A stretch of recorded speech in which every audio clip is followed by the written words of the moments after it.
Pemerintah Cina memuji kereta cepat Jakarta-Bandung atau WUSH yang telah melayani lebih dari 11,71 juta penumpang selama kurang lebih 2 tahun beroperasi.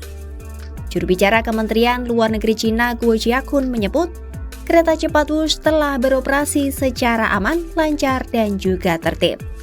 Guo juga mengatakan, arus penumpang WUSH terus meningkat dan manfaat ekonomi serta sosialnya telah dirasakan banyak orang. Selain itu, Guo juga menyebut kereta cepat WUSH telah menciptakan lapangan kerja yang luas, serta mendorong pertumbuhan ekonomi di sepanjang jalur kereta api. Pernyataan itu disampaikan Guo dalam keterangan pers di Beijing pada Senin 20 Oktober 2025.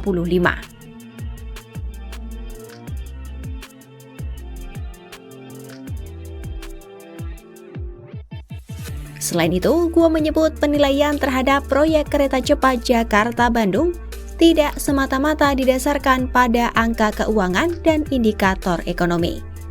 Menurutnya, keberadaan WUSH juga memiliki peranan lebih luas seperti terhadap dampak sosial, manfaat publik, dan kontribusinya terhadap pembangunan masyarakat. Menurutnya, WUSH juga berperan penting dalam mendorong pembangunan infrastruktur di Indonesia, terutama dalam peningkatan konektivitas antar wilayah di Jawa.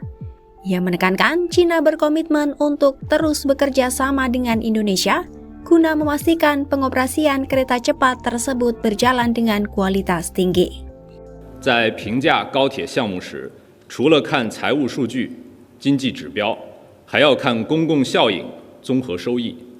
中方愿同印尼一道继续做好雅万高铁高质量运营，进一步发挥项目对印尼经济社会发展和地区互联互通的带动作用。 Pernyataan Cina tersebut muncul di tengah polemik kereta cepat Jakarta-Bandung alias WUSH di tanah air.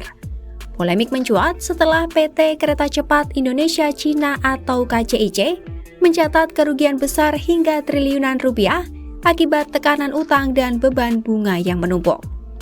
Kerugian tersebut juga berimbas pada 4 BUMN Indonesia yang tergabung dalam konsorsium PT Pilar Sinergi BUMN Indonesia atau PSBI selaku pemegang saham mayoritas di PT KCIC.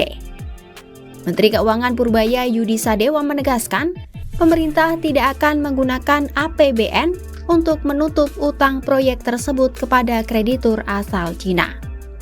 Menurut Purbaya, tanggung jawab penyelesaian utang berada di bawah Danantara yang membawahi semua BUMN Indonesia. Sebelumnya, Ketua Dewan Ekonomi Nasional Luhut Binsar Panjaitan menegaskan, tidak ada pihak yang meminta APBN untuk menanggung utang proyek tersebut. Luhut pun menyebut Presiden Prabowo Subianto akan menerbitkan keputusan Presiden atau Kepres terkait permasalahan ini. Hal itu disampaikan Luhut saat memberikan materi dalam acara 1 tahun Prabowo Gibran di Jakarta pada Kamis 16 Oktober 2025 lalu. Seperti kita ribut WUSH. WUSH itu masalahnya apa sih? WUSH itu kan tinggal restructuring aja. Siapa yang minta APBN? Tak ada yang pernah minta APBN. Restructuring, saya udah bicara dengan Cina karena saya yang dari awal mengerjakan itu. Karena saya terima sudah busuk itu barang. Kemudian kita coba perbaikin, kita audit BPKP. Kemudian kita berunding dengan Cina. Dan Cina mau untuk melakukan, tapi kemarin pergantian pemerintah agak terlambat.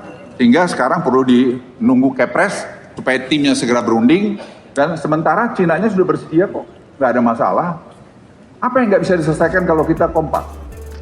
Sementara itu, CEO Danantara sekaligus Menteri Investasi dan Hilirisasi atau Kepala BKPM, Rosan P. Roslani menyampaikan bahwa pihaknya tengah menyelesaikan kajian menyeluruh terkait skema penyelesaian utang proyek kereta cepat tersebut.